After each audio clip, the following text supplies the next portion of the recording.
बहुत बहुत समय पहले स्वर्गलोक में भगवान गणेश अपने प्रिय वाहन छोटे से चूहे मूषक के साथ बहुत खुशहाल जीवन बिता रहे थे।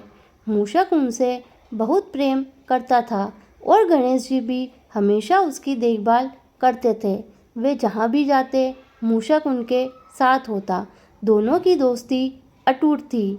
एक दिन की बात है, आकाश में घने बादल छाए थे और बारिश रुक रुक कर हो रही थी। वातावरण ठंडा और सुहावना हो गया था।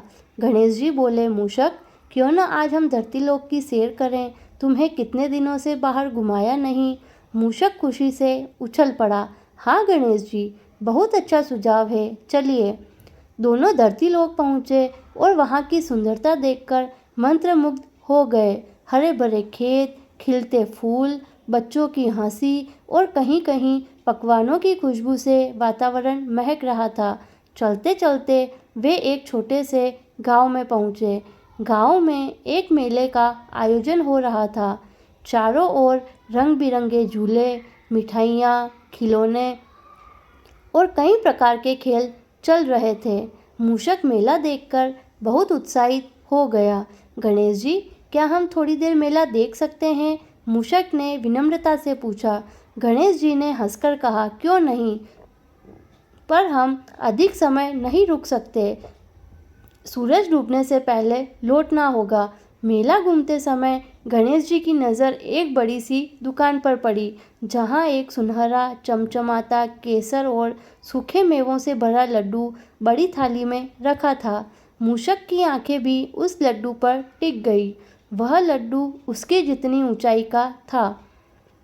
गणेश जी मुस्कुराए और बोले, मूषक, यह लड्डू कितना सुंदर लग रहा है, क्यों न हम इसे मिलकर खाएं? मूषक थोड़ा सकुचाकर बोला, गणेश जी, यह तो बहुत बड़ा है, मुझे डर है कि मैं इसे पूरा नहीं खा पाऊंगा, आप ही खा लीजिए। गणेश जी ने प्यार से कहा, मूषक, सच्चे दोस्त सब कुछ बांटते हैं, खुशियाँ भी और मिठास भी। यह लड्डू हमारे लिए ही बना है।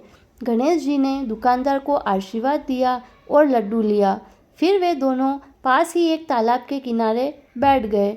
गणेश जी ने जब लड्डू को 2 टुकड़ों में बांटने की कोशिश की, तभी उनका हाथ अचानक फिसल गया और लड्डू तालाब में गिर गया। धप!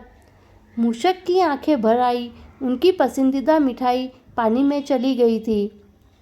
गणेश जी ने उसे देखा और धीरे से कहा, मूषक, दुखी होना स्वाभाविक है, लेकिन क्या तुम यही चाहते हो कि इस छोटी सी दुर्घटना की वजह से हमारी सारी खुशी गायब हो जाए? मूषक चुप रहा। गणेश जी बोले, देखो, लड्डू तो चला गया, पर हमारी दोस्ती, हमारी खुशी और एक दूसरे के साथ बिताया गया समय, वो तो अभी भी हमारे पास है। जीवन में सब कुछ हमारे अनुसार नहीं होता। हमें हर हाल में खुश रहना और आगे बढ़ना सीखना चाहिए।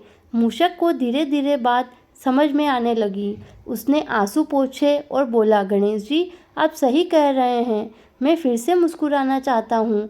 गणेश जी ने हंसते हुए आसपास देखा और दूर आम का पेड़ दिखा। वे मूषक के साथ वहाँ गए, कुछ पके आम तोड़े, उन्हें साफ किया और दोनों ने मिलकर वो मीठे आम खाए। फिर उन्होंने एक बारिश में भीग रहे बच्चे को अपनी छतरी दी और दूर खेत में काम कर रहे किसान को पीने का जल दिया। मूषक अब पहले से कहीं ज़्यादा खुश था। सूरज धीरे धीरे ढलने लगा था। दोनों दोस्त घर लौटने लगे। रास्ते में मूषक बोला, आपने मुझे एक बहुत बड़ी बात सिखाई है गणेश जी, कि खोने से डरना नहीं चाहिए, बल्कि आगे बढ़ने की हिम्मत रखनी चाहिए। और जब हम चीज़ें बांटते हैं तो उसका स्वाद और भी बढ़ जाता है। गणेश जी ने सिर हिलाया और कहा, बहुत अच्छा कहा तुमने, यही तो असली जीवन की मिठास है, बांटना, समझना और आगे बढ़ना। इस कहानी से हमें यह शिक्षा मिलती है कि दोस्ती में बांटना ज़रूरी होता है, क्योंकि जब हम खुशी बांटते हैं तो वो दुगुनी हो जाती है। जीवन में जब कोई चीज़ खो जाए या योजना बिगड़ जाए तो निराश नहीं होना चाहिए, बल्कि उसी में नई खुशी ढूंढनी चाहिए। सच्चे मित्र वही होते हैं जो कठिन समय में भी हमारे साथ रहें और मुस्कान वापस लाएं। अगर आपको हमारी कहानी पसंद आई हो और आगे भी इसी तरह की कहानी सुनना चाहते हो तो हमारे चैनल को लाइक करें, सब्सक्राइब करें और अपने दोस्तों के साथ शेयर करें। धन्यवाद।